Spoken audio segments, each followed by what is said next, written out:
vai retomar, abra aí, Mateus capítulo 7.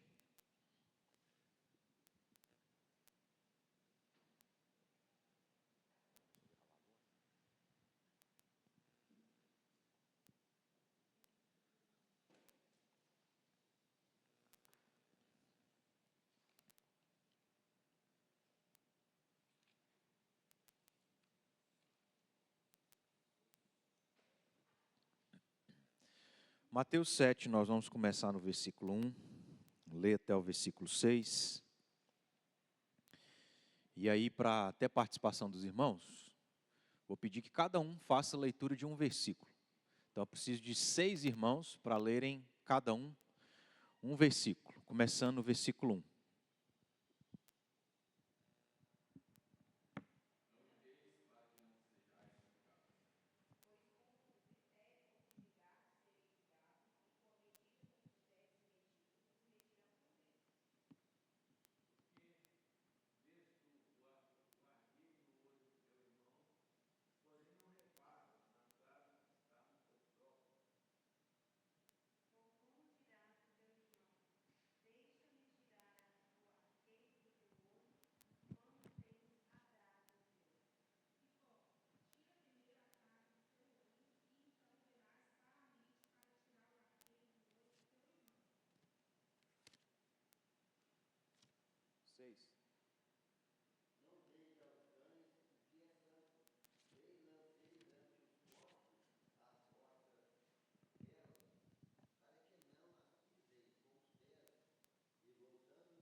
Ok, obrigado, irmãos, até aí.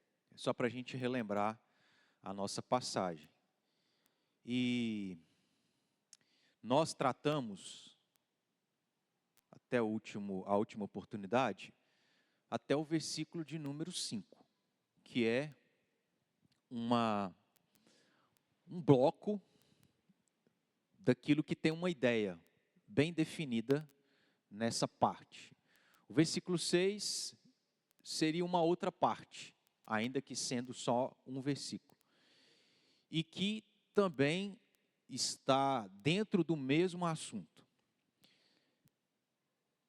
Eu sei que já se passaram algum tempo, mas vou fazer essa pergunta para estimular os irmãos aí a colocar os neurônios para funcionar já desde cedo, tá bom?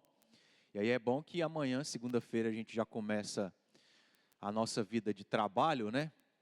Os neurônios já estão no ritmo para a gente começar segunda-feira com gás todo. Então, eu estou ajudando os irmãos, tá? Depois vocês me agradecem.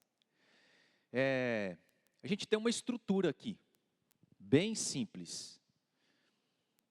Alguém sabe dizer, se lembra aí, de que tipo de estrutura é essa? Começando na primeiras 2 palavras do versículo de número 1. Não julgueis, João Pedro falou. Não julgueis é o quê? É uma ordem. Então, a estrutura começa com uma ordem. A gente está pegando o esqueleto aqui do texto, que é a estrutura, para depois a gente ver o que é descrito para entender tudo que Jesus está dizendo. Mas começa com o esqueleto. E a primeira parte desse esqueleto é a ordem. Qual é a ordem? Não julgueis. Depois, nós temos uma outra estrutura, que começa no restante do versículo 1 e vai terminar no versículo 5. Qual é essa outra parte da estrutura? Alguém se lembra aí? Ok. Mas lembra lá, ó, a estrutura é ordem. Qual? Não julgueis. Aí você está falando o quê? Qual é a estrutura daquilo que a Soninha citou? Que é uma das coisas. Não, a proibição é a ordem. Não julgueis. Hã? Aham. Sim. Lembra, irmãos, que eu falei, eu acho que vai ficar mais claro, quando a gente olha O versículo 2, a primeira palavra, e o versículo 3, as duas primeiras palavras. Qual é a primeira palavra do versículo 2? Pois. E as duas primeiras do versículo 3? O que significa por quê? Ok, então é isso aí. A gente tem uma ordem, que é uma ordem negativa, que é não julgueis. Aí a gente tem que entender o que significa não julgar, a gente já viu isso. E depois a gente tem, como a Eduarda falou, os motivos. O primeiro motivo é para que não sejais julgados. O segundo motivo, versículo 2: pois com o critério com que julgardes, sereis julgados, e com a medida com que tiverdes medido, vos medirão também. Versículo 3, terceiro motivo: porque vês tu o argueiro no olho de teu irmão, porém não reparas na trave que está no teu próprio? Ou como dirás a teu irmão, deixa-me tirar o argueiro do teu olho, quando tens a trave no teu? Hipócrita, tira primeiro a trave do teu olho, e então verás claramente para tirar o argueiro do olho de teu irmão. Então essa aqui é a nossa estrutura. E na verdade, quando a gente vai fazer um sermão, principalmente um sermão, porque o estudo é mais amplo. Mas quando a gente vai fazer um sermão, a gente tem que identificar a estrutura, para a gente começar a partir da estrutura, sabendo quais são as divisões, para isso ficar assim bem lógico na hora da exposição. E a partir dessa estrutura a gente vai desenvolvendo, como eu falei, o que é julgar. Explicar o que é julgar, qual o significado, qual o sentido. Então, eu estou dando essa estrutura aí, para até mesmo os irmãos que estão tendo o hábito, né, anotar isso aí. E à medida que a gente for sempre fazendo isso com outros textos, a gente também começar a ter essa maneira de enxergar a palavra de Deus. Uma ordem e vários motivos do porquê que a gente tem que cumprir essa ordem. O que nós temos no versículo 6 é o inverso do que Deus, através de Jesus, disse. O que Jesus disse lá no versículo 1? Não julgueis. Não sei se os irmãos vão se lembrar, mas a gente já havia dito o que nós vamos ver hoje, olhando para o versículo 6. Que é, aqui nós temos um exemplo de que tipo de situação podemos julgar. Não julgueis, por causa daqueles motivos todos. Agora, a gente tem uma maneira que Jesus mostra, da qual a gente pode julgar. Ele fala: não deis aos cães o que é santo, nem lanceis ante os porcos as vossas pérolas, para que não as pisem com os pés e voltando-se vos dilacerem. Por que há aqui um caso que Jesus exemplifica, menciona, do qual a gente pode julgar? Porque ele está nos dando uma ordem, que para cumprir a ordem, não tem como cumpri-la sem julgar. O que a gente vai entender é quem são esses cães e quem são esses porcos. Mas a ordem de Jesus é, primeiro, não julguem, por causa disso, disso, daquilo outro. A segunda ordem é, vocês julguem. Porque a outra ordem que eu tenho para vocês é, não deem o que é santo e não deem pérolas aos porcos, ou aos cães e aos porcos. Como é que nós vamos cumprir a ordem de não dar o que é santo e as pérolas aos cães e porcos, sem julgar, para saber quem é cão e quem é porco? É isso que a gente tinha já adiantado anteriormente. Então nós temos um caso aqui, do qual o crente deve julgar. E começando por aquilo que a gente precisa entender, dessas expressões que Jesus usa, a primeira delas é cães. Por que Jesus se refere aqui a cães? que significa isso? Alguém chuta aí alguma coisa?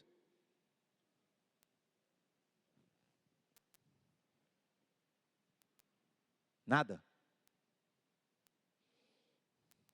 Francisco,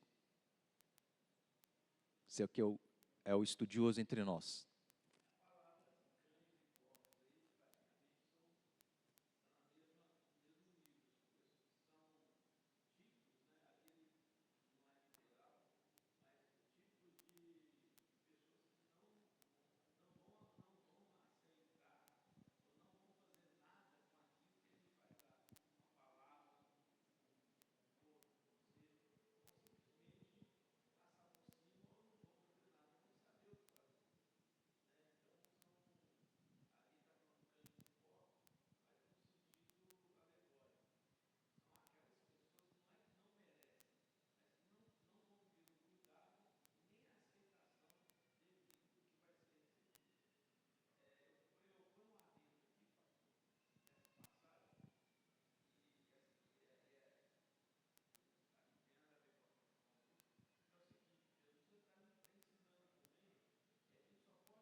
Mas aqui a gente tem que julgar.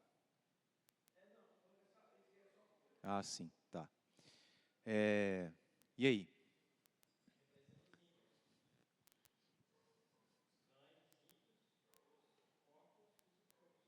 Uhum.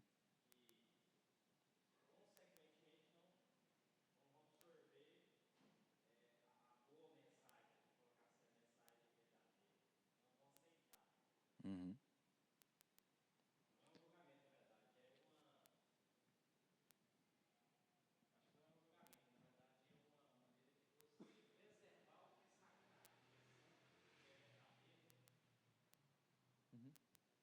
Quem mais?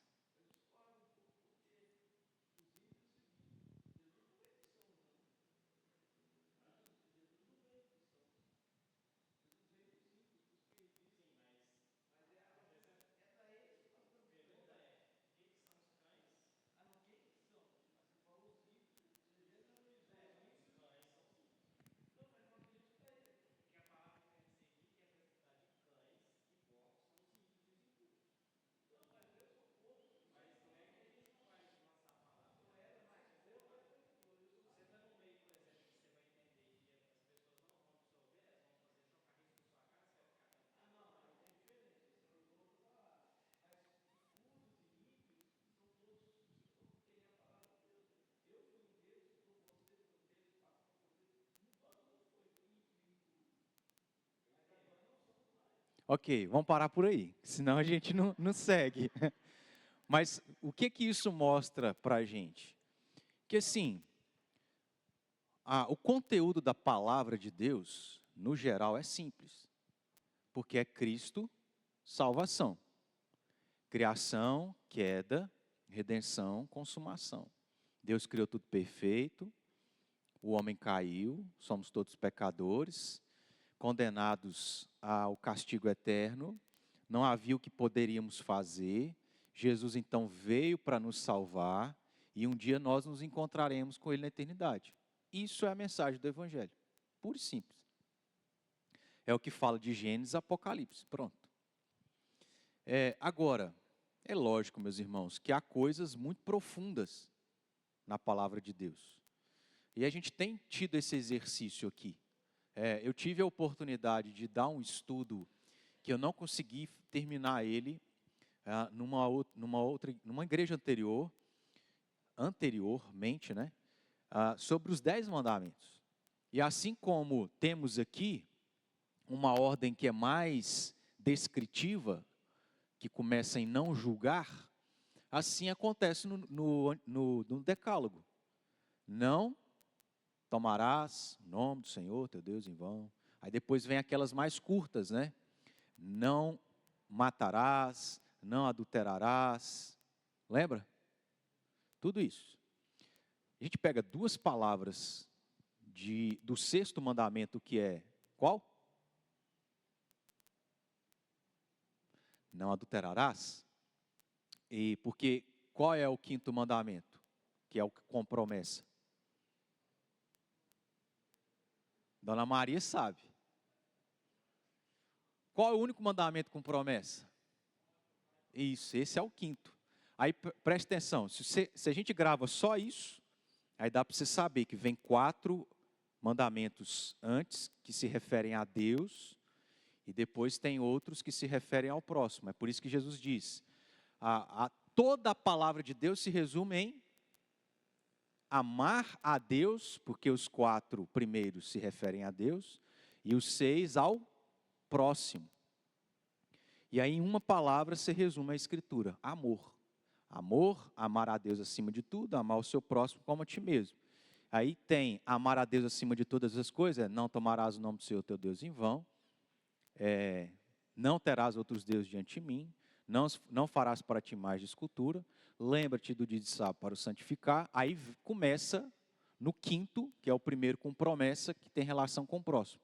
Honra teu pai e tua mãe para que se prolongue os teus dias sobre a face da terra. Então, o próximo e aí tem uma escala, né? Pelo menos na minha mente lógica do pior, vamos colocar entre aspas, até o menos pior, vamos assim dizer. Porque o pior de tudo é o quê? Matar. Não matarás. Depois, não adulterarás. Depois, estamos já no 6º, 7º, 8º. Não dirás falso testemunho contra o teu próximo? Quem abriu aí? Isha. Honra teu pai, não matarás, não adulterarás. Me ajuda aí, irmãos. Êxodo 20. Oi. Ali, ó. Não dirás falso testemunho contra teu próximo. Não cobiçarás. Foram 10? 5, né? Honra teu pai e tua mãe. Não matarás. 6. Não adulterarás. Não, estava isso aí que estava faltando. Eu sabia que tinha um que estava faltando. Não furtarás. Então a gente tem uma escala aí de importância, vamos assim dizer. Em matar, adulterar, furtar, dizer falso testemunho e cobiçar. Beleza. Por que eu estou falando tudo isso? Pela profundidade da Escritura. E aí, deixa eu lembrar onde que eu parei, né, Francisco? Relação que eu estava fazendo desse negócio todo.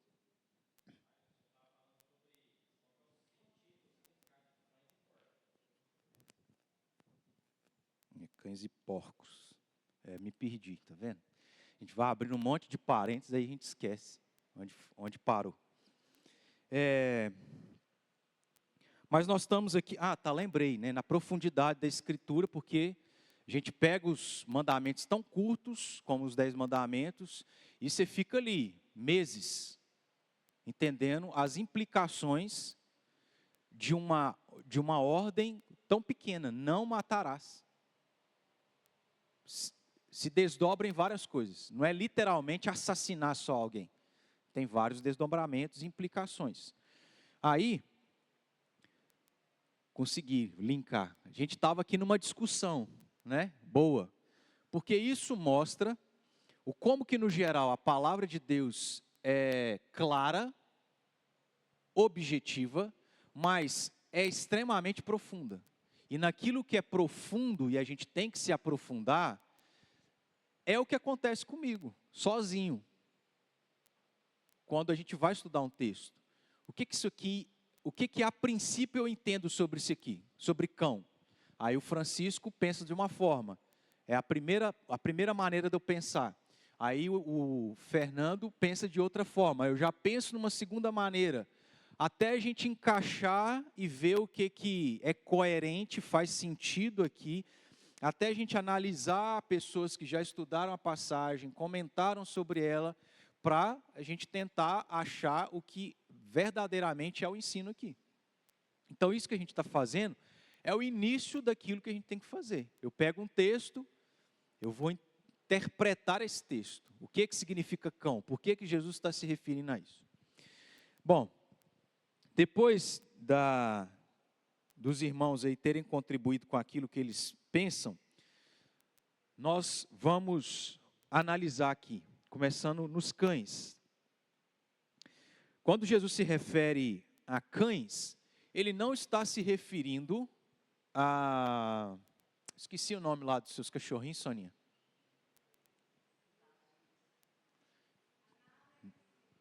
A Nala e o Simpson. Simba. Jesus não está se referindo a esses cães lindinhos, fofinhos, sabe? Que a gente pega no colo, abraça, dorme com eles. Não é esse tipo de cão que Jesus tem em mente ao mencionar.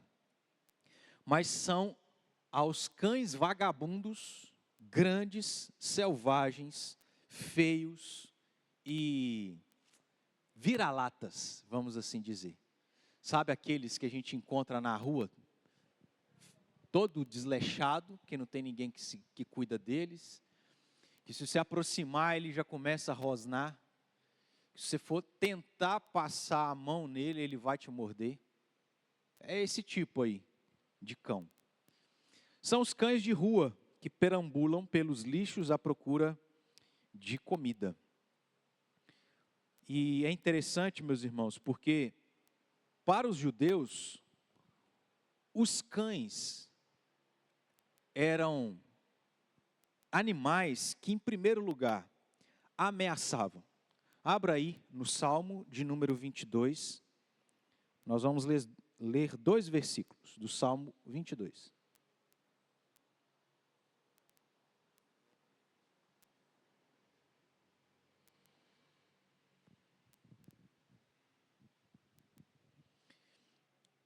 Versículo 1, versículo 16, e depois o versículo 20.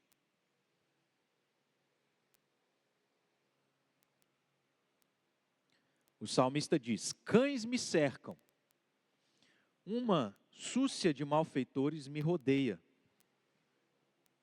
Traspassaram-me as mãos e os pés. 20.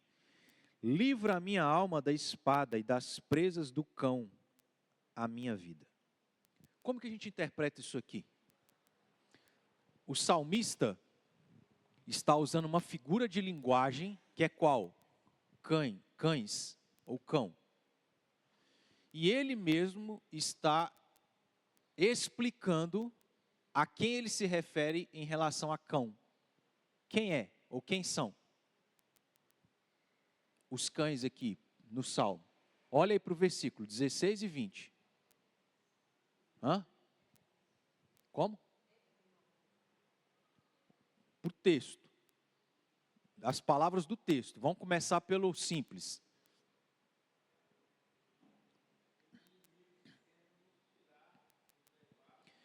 Começando o versículo 16. Vamos lá? Cães me cercam. Aí a gente vai pensar assim. O salmista se referindo a um cão literal ou a outra coisa? Porque cão cerca a gente. O cão, animal, cerca a gente? Cerca. Cerca. Entra numa propriedade lá que não é sua e tem um cão bravo. que ele vai fazer com você? Ele vai te deixar escapar? Ele vai te cercar. Uma súcia de malfeitores me rodeia. Súcia que eu não sei o que é, não pensei em ver o significado, mas talvez se alguém tiver uma outra versão aí, tá num sinônimo melhor. Mas não precisa a gente saber o que é súcia em si. O salmista fala e agora menciona a respeito, olha só, cercam e rodeia são palavras sinônimas? Então vamos pegar aqui, ó, dividir. Cães me cercam, desse lado. E agora desse lado, uma súcia de malfeitores me rodeia. Então quais são as duas palavras parecidas aqui? Cercam e rodeia. São palavras sinônimas. Então está se referindo à mesma coisa. Só que em um, ele fala de cães. Em outro, ele fala de malfeitores. Quem são os malfeitores? Pode ser demônio, pode ser gente.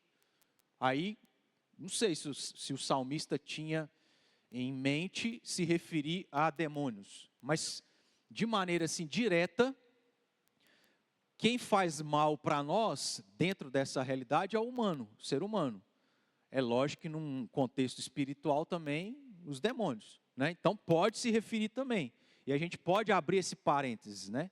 Porque faz parte da realidade humana, demônios quererem fazer mal, né?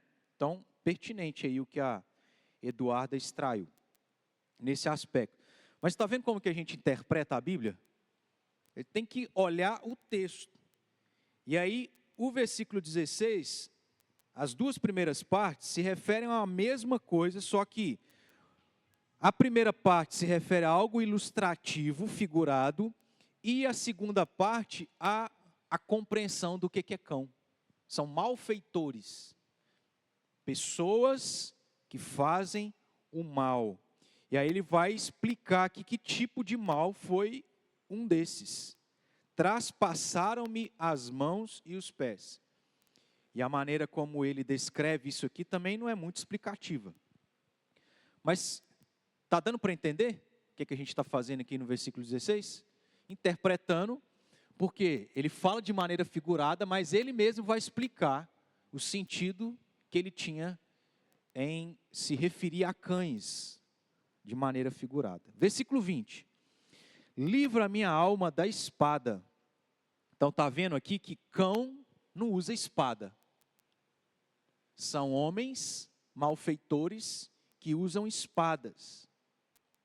E das presas do cão. Qual a ideia figurativa depois que a gente entende isso tudo?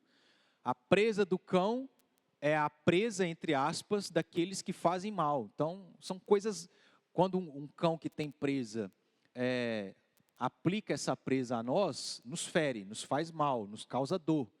Então, tem toda essa ideia aqui por trás do cão em relação a malfeitores, a homens que estavam ali causando algum mal, algum prejuízo a esse servo de Deus. Beleza? Então, olha só.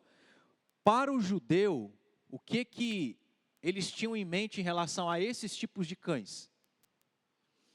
Que esses cães, a ideia aqui é que o cão é uma ameaça. O que mais? Vamos para o Salmo 59, versículo 6.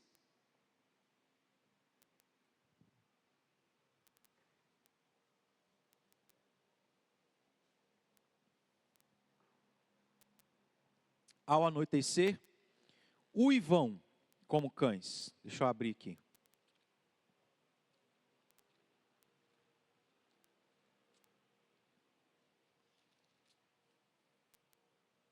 Vamos lembrar, irmãos, que os salmos, qual que é a classificação? O livro dos salmos está em que tipo de como é que fala?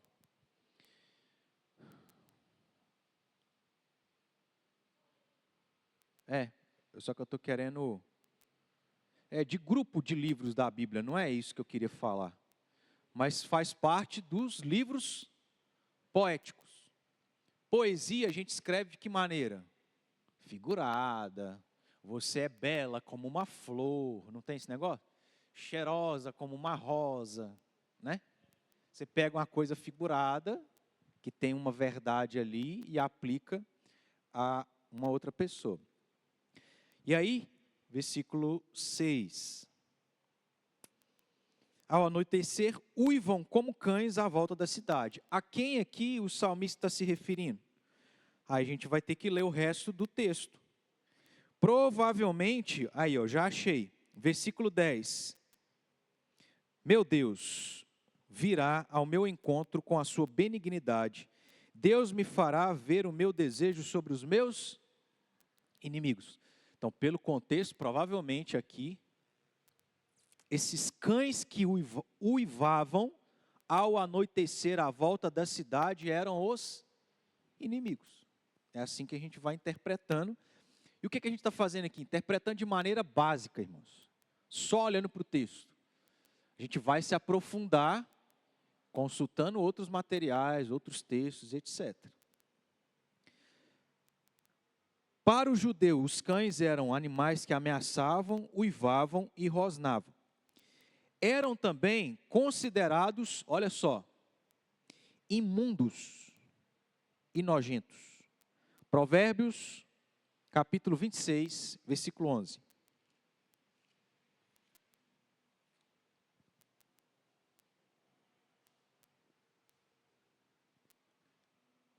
Pode ler para nós, quem achar.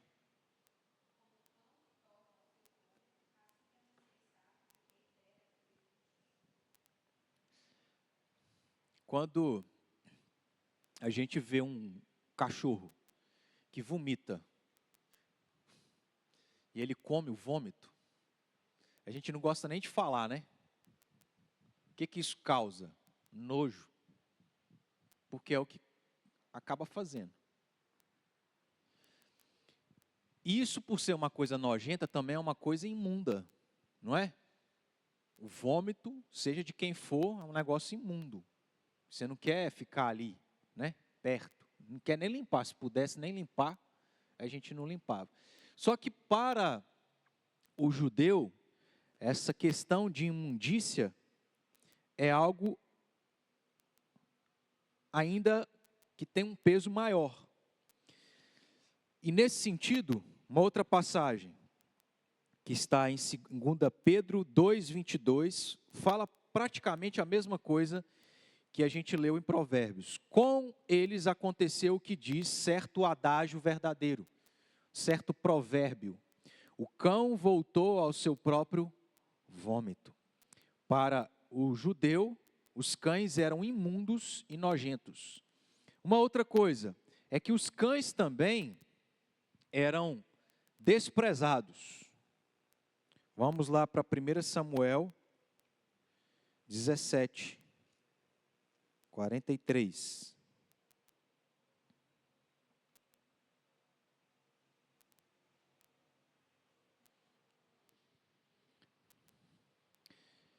Disse o filisteu a Davi: sou algum cão para vires a mim com paus?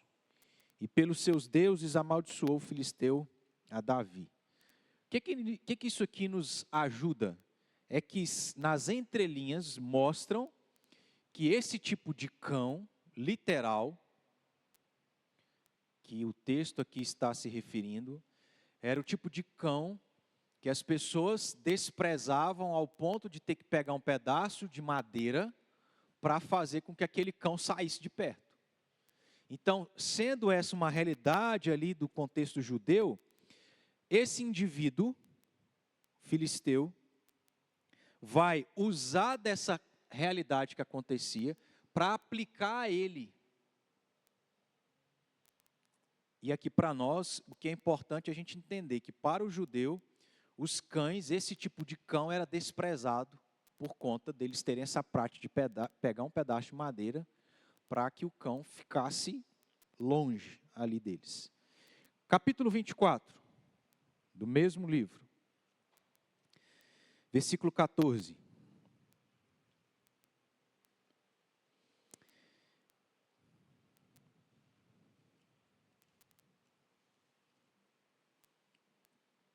Após quem saiu o rei de Israel, a quem persegue? a um cão morto, a uma pulga. Então é Davi aqui fugindo de Saul, Davi utiliza daquilo que acontecia com os cães para aplicar-se. Ele se compara ao cão que era desprezado, né? Eu sou lá igual um cão morto, que não vale nada. 2 Samuel, capítulo 3, versículo 8. Olha quantas passagens nós temos que mencionam essa ideia judaica que eles tinham a respeito dos cães. Capítulo 3, versículo 8. Então se irou muito Abner por causa das palavras de Isbosete e disse: sou eu cabeça de cão para Judá? Ainda hoje faço beneficência à casa de Saul teu pai, a seus irmãos e a seus amigos, e não te entreguei nas mãos de Davi. Contudo, me queres hoje culpar por causa desta mulher? Então, mais uma vez a ideia, né, de usar o cão como algo desprezível. Acaso sou eu cabeça de cão para Judá? Próximo, capítulo 9, versículo 8. Saíram os filhos de Amon e ordenaram a batalha, a entrada da porta. E, acho que aqui o texto está errado, peraí. Eu estou no capítulo 10, perdão. Então se inclinou e disse: quem é teu servo para teres olhado para um cão morto, tal como eu? Está vendo a ideia? Aí a gente tem também no capítulo 16, versículo 9, de 2 Samuel. Então Abissai, filho de Zeruia, disse ao rei: por que amaldiçoaria este cão morto ao rei, meu senhor? Deixa-me passar e lhe tirarei a cabeça. E por fim, 2 Reis 8:13. Tornou Azael: pois que é teu servo este cão para fazer tão grandes coisas? Respondeu Eliseu: o Senhor mostrou que tu has de ser rei da Síria. Para o judeu, os cães eram considerados um animal desprezado. Não só isso, mas ser morto por um cão significava maldição de Deus. Quem é bom de Bíblia que se lembra de um caso onde uma pessoa foi morta e os cães lamberam o sangue? Vamos lá, 1 Reis, capítulo 21.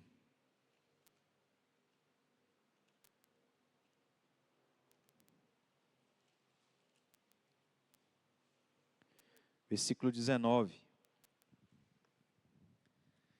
Far-lhe-ás dizendo: assim diz o Senhor, mataste e ainda por cima tomaste a herança? Dir-lhe-ás mais: assim diz o Senhor, no lugar em que os cães lamberem o sangue de Nabote, cães lamberão o teu sangue, o teu mesmo. Era uma demonstração da maldição de Deus. Quando alguém, aqui não era, o caso não é nem ser morto por cão, né? Mas essa ideia que os judeus tinham dos cães, quando alguém era morto e os cães ali agiam dessa forma, isso era visto como uma maldição de Deus. Portanto, para os judeus, os cães eram considerados sem valor. Aí, um comentarista diz assim: a palavra cão era um termo pejorativo, indicando alguém que devia ser evitado. Por isso só, a gente começa a entender um pouquinho a quem Jesus está se referindo quando ele fala que a gente deve julgar para cumprir aquela ordem que ele deu de não dar o que é santo e as pérolas aos cães. Jesus está se referindo ao tipo de pessoas que eram aí, pessoas que deveriam ser evitadas. Filipenses capítulo 3, versículo 2. Vamos abrir aí.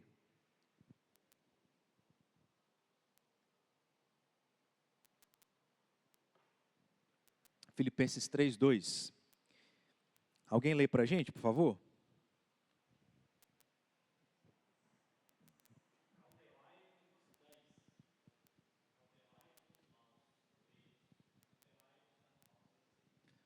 Olha só, a mesma coisa que aconteceu lá naquele salmo acontece aqui. Primeiro se refere de maneira figurada, para depois descrever ao que estava se referindo. Acautelai-vos dos... Quem são os cães no caso aqui?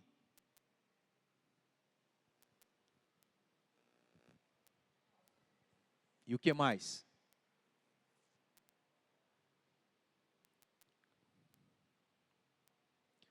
Maus obreiros, olha para o texto.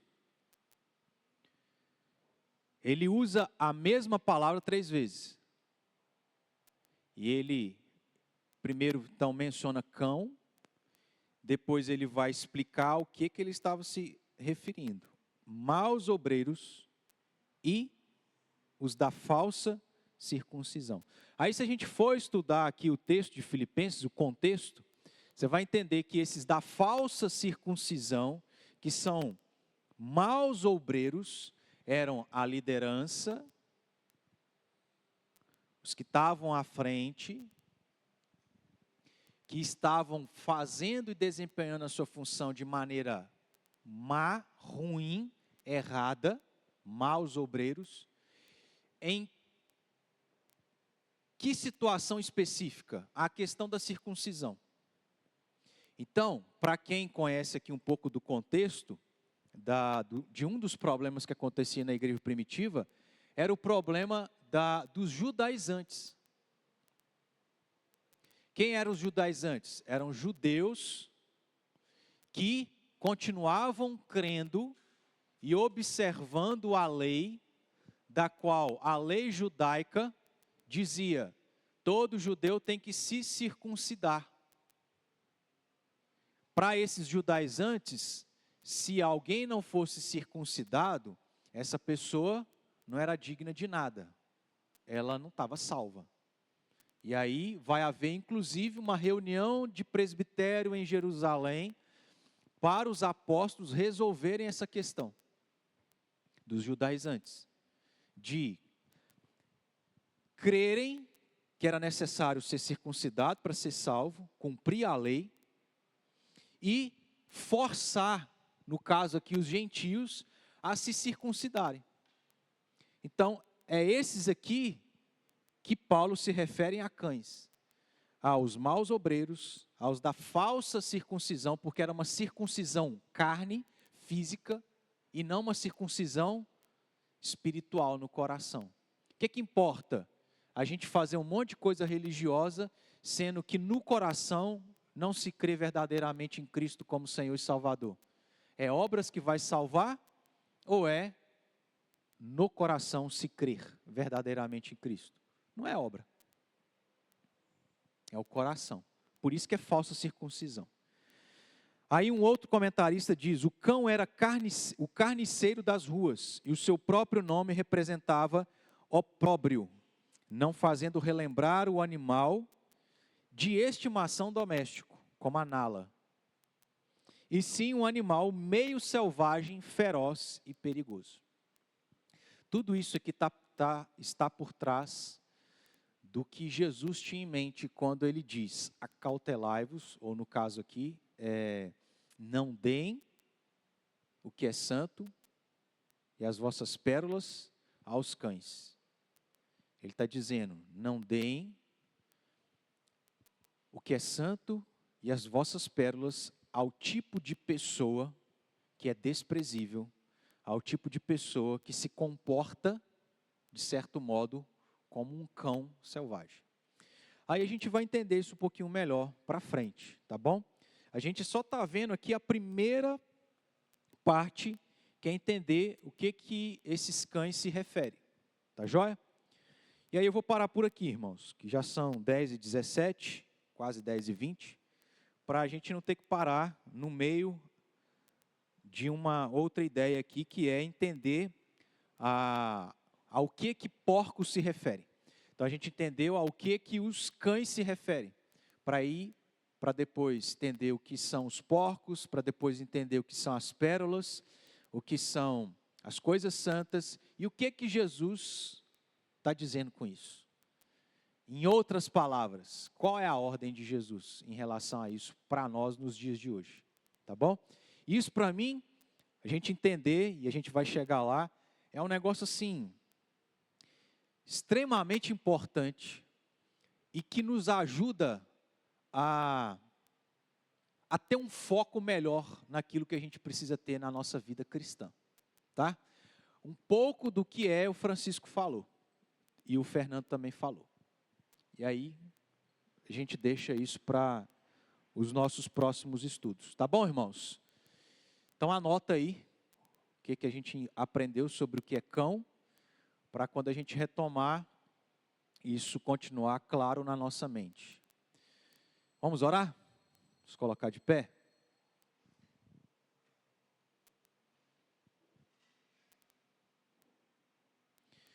Queremos, ó Deus, te agradecer e te louvar pela vida, a semana que começa, a misericórdia do Senhor. Principalmente, tudo isso por causa de Jesus Cristo, nosso Senhor e Salvador. Louvado seja o teu nome por Ele, a obra que Ele realizou por nós, pelo teu amor manifestado nele. Te louvamos porque o Senhor nos ama, o Senhor é bom. Ó Pai, tem tratado conosco, nos deu a tua palavra para que a gente aprenda. E como a gente precisa aprender? Nos ajude, ó Deus, a entender e a praticar a tua palavra. Ó Pai, tenha misericórdia de nós. Ajude-nos como teu povo, como a igreja de Cristo, a sermos fiéis e honrarmos o Senhor. Perdoa, ó Pai, os nossos pecados, as nossas falhas. Os nossos pecados estão sempre diante de nós. Nos ajude a lutar contra eles, para que o Senhor seja honrado através da nossa vida e sejamos felizes como podemos ser, e o Senhor nos criou para ser, e podemos ser em Jesus Cristo. Nos leva em paz, que, ó Deus, possamos voltar a essa igreja com grande alegria, empolgação, para cultuar o Senhor mais uma vez nesse dia, em nome de Jesus.